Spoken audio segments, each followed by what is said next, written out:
I got a call, or should I say a message on my WhatsApp from my tour guide that's going to take me on a hike.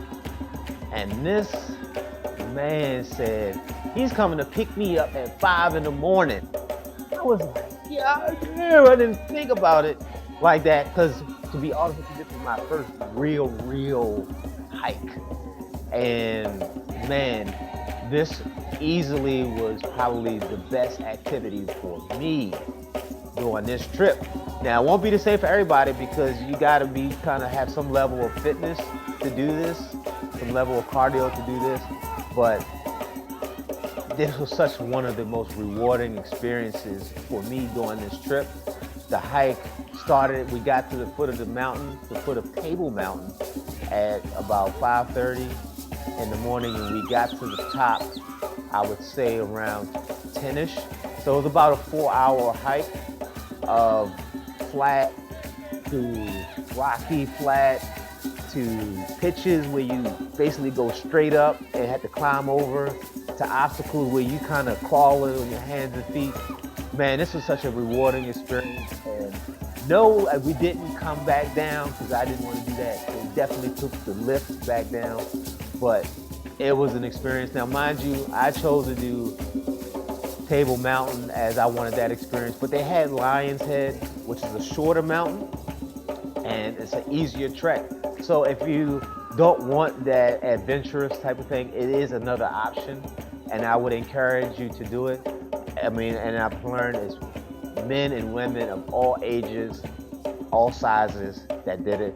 And to tell you this last thing, guide, he's a 67-year-old man, young man, because he was moving so fast. I'm like, would you slow down? I thought this was a marathon. And he was rolling. I had so much respect for his ability and his talent and his knowledge. I very much enjoyed that. If you're coming to visit Cape Town and the beaches where you want to go, let me tell you, Camps Bay Beach is really dope. I mean, the layout, the setup, how it looks, it's just breathtaking. It's just beautiful. I'm sure there are other beaches around, but this is the one I visited, and it was very clean, very clean, very clean. And it was just so nice walking around and just taking in the scenery. Definitely a recommendation. Almost didn't make it. I don't know what motivated me to go, but I'm glad I went. So anyway, I walked around there, just taking in the sights, very much enjoyed it. Just seeing all these people just commingling, all shapes and sizes, colors, and all that kind of stuff. So after my time there, I decided they have another one called Clifton Bay. So I decided to walk up there because I wanted to get my steps in. So I walked up there and I saw these folks playing this bowling type game, which I thought was pretty strange. Maybe somebody can know more about it, leave it in the comments. But I enjoyed that. It was pretty cool. It was kind of like bowling fused with duck pin bowling. I wasn't sure what was going on. So then I continued on walking, and it was just a beautiful day out. And it led me to these markets that I've always heard about. And the first one I stopped at is Mojo Market. And this I highly way up here, highly recommend because it was such a chill spot. They have live music and there's so many options. It was well put together. It seemed like this big cluster of stuff, but everything was neat, everything was clean. And I got this meal from this place that I want to show you, and the food was so good. I wanted something healthy.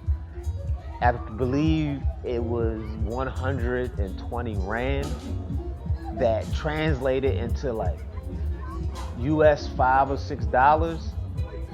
Man, the food was so good that I came back a second time on another day, and the place is just really nice.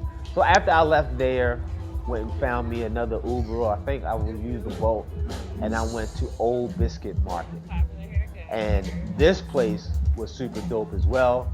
This place I got to hang out with a Capetonian there, and they really showed me the ropes, introduced me to so many different things there, and that place was really nice. Uh, the live music, they had a DJ there playing some dope music. Definitely two places I highly recommend to visit. It will spend your time if you want something nice and casual and chill.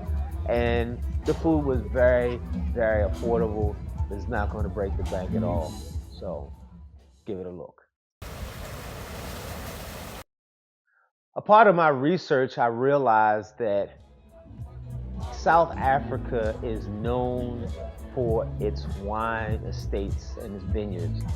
And that was definitely one of the things on my itinerary, and I put it on my Saturday itinerary. I figured that's a beautiful Saturday event to do. And I did sign up for a tour.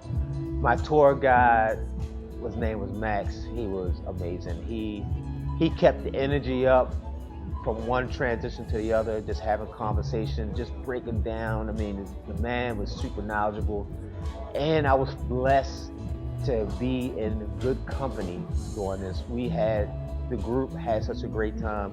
I mean, we had a couple that I thought was impressive that was married for 54 years from the UK, north of London, and then we had another couple that was from the same area, and then it was another couple from Zambia, and then it was me. And I feel like we had the whole thing kind of covered. The tour was really good. I learned a whole lot. That the first tour that we stopped at was very nice. They did things a little different. They laid all the wine out, and they also poured the wine up front, and they had the cheese. So it was a cheese and wine pairing. And the guy, he came up and he broke everything down. I thought he did a great job. The the second place that we went to, this was easily out of the three the best for the tour, and the place was Marianne, and each wine was poured separately into the glass. The guy talked about the wine, and we all had a chance to enjoy it. And he walked away and he came back. And I believe it was 5 wines that we tried, 2 whites, 3 reds.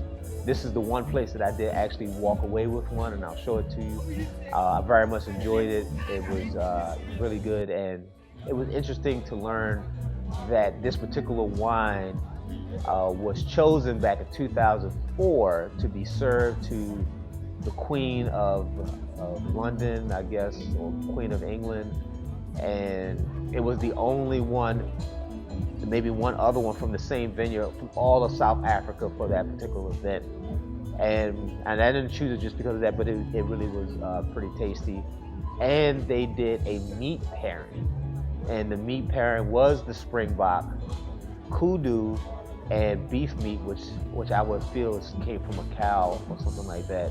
And that offered a different experience because he said to taste the springbok with a particular wine, not the other two, but the particular one, and then drink some of the wine and then eat the springbok again to create that unique taste. And then from there we went to another area. So all of that was done in Stellenbosch. And then we transitioned to Franschhoek, where we got onto the tram. And one thing that I learned about this place is Ricky something, but I'll show you up there, that I didn't enjoy this one as much as the first one, more or less because it was a whole lot more people. And I heard that the tram and the stuff on the tram is more touristy. So if you like that vibe with a whole lot of energy and people, then that's the place to go. Otherwise, if you're looking for something a little more personable, a little more intimate, then one of the other two places will probably be a better suit. So after coming from those two places going to that one, I really the enjoyment of it because our host, as good as solid as he was, he didn't feel as personable. So it kind of felt a little let down in comparison to the others. Overall, it was a great experience, and I learned that there are thousands of wine vineyards there. It's time to go. I got one full day left and a half, and the final day I've scheduled to leave at 6:30. So I had breakfast and I'm coming back to the room and I'm just going to chill because this the day before was just so long. And that hike really is catching up to me. It's like much respect for just walking up the hill, which I will say was easily probably the best activity for me on that trip. That, well, I got an email saying that my flight was canceled. And I was just like, head exploded. Like, wow. Like, okay, how am I going to get home? So I'm going to give you the short version. It took me about 3.5 hours to get everything situated, from phone calls and emails to realizing the confirmation number that I had didn't work with the place that I'm going, to trying to reach the airline that I was using to go to the next destination. I couldn't talk to them. They had no phone. So if I didn't have a confirmation, I couldn't get it. So once my brain settled a little bit from the stress, I finally called United, which is the airline I used to get over.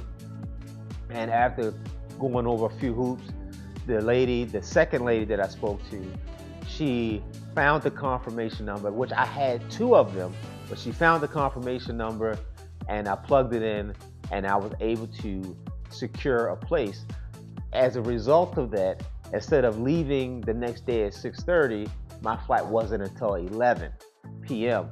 So now it's a thing of, well, now I got a lot of free time. What I'm going to do, I can't chill in the room.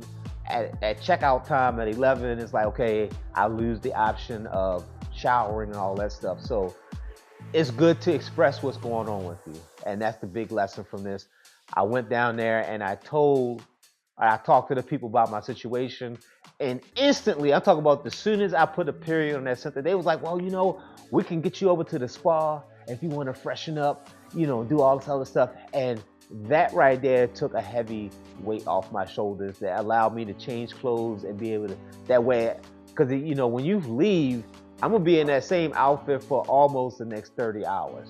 So that was a great thing.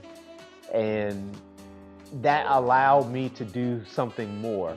And what it allowed me to do was to go to visit 2 other wine vineyards. And with that choice, I chose to hire a private driver who took me out there, and we went to visit the 2 wine vineyards that I wanted to visit, one called Waterfoot. And this estate is where we got to first. And the place was so beautiful to the point that I had the guy just drop me off and I walked and I just enjoyed the sights. Got in there. As soon as I got to the first step, they were saying, hello, good morning, how are you? I mean, the greeting was just so great. And then walked inside. Finally, the lady was like, what you want to do? I got to choose which tasting I wanted. She allowed me to choose which wines I wanted to taste. I mean, this was great experience. And I think a lot has to do with because I was the first one there. So keep that in mind. So I went there, had a great time. And then we left there and we had to drive to another place, which is called Del Air Graff. And this place was super dope as well. It was about a 17-minute drive from the other place. I was trying to squeeze in 3, but it didn't work out. The other one was called Lazarick, which I heard was also really dope too. But the place, Del Air Graff, was very, very nice. The inside was so dope. The people was so dope. And the wine was really good. Needless to say, I brought back 2 bottles of wine from Del Air Graff. I also brought back 2 bottles of wine from Waterfoot. And it's because they were very good and delicious. I enjoyed them both. And back to Del Air Graff, I also had lunch there. And this place was so nice.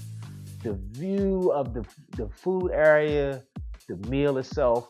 And I had such a great time with my private driver that I treated him to lunch with me. And because he was such a dope guy, and I learned so much from him as well, along with that. In conclusion, Cape Town was a trip that I had absolutely no expectations for. But if I did have them, Cape Town and my experience there for those 8 days would have met and exceeded them dramatically. And a lot has to do with the people. The people were so nice and pleasant and present all the time, everywhere, no matter where I was. The food experience was absolutely great. Didn't need to add anything to the food. I very much enjoyed it the way they were. If I had any bad experiences with food, it might have been 2 out of maybe like 60, which is a great percentage for me. And the adventure, just all the opportunities to do different things within a very short distance of each other was just amazing. I mean, a lot of stuff that you try to go other places to go do, it were all there. You know, you didn't have to go far to rock climb. You didn't have to go far to go to the mall, to go to a wine vineyard, to do all these different things, to have a nightlife, to go to the clubs and have fun. But I will say this, there were some things I didn't get a chance to do, and they will be high on my list when I go back. So I hear they put on some nice theater shows. I didn't personally get to any nightlife. I didn't get a chance to do the zip line, which I didn't even know until after I left they had, or any ATV riding. So, you know, with the next visit, which I definitely want to visit in the near future, those will be some things on the list that I would try to do. With that being said, thank you for watching. Thank you for tuning in. Please like, please share, and leave a comment. Until we meet again, peace and blessings.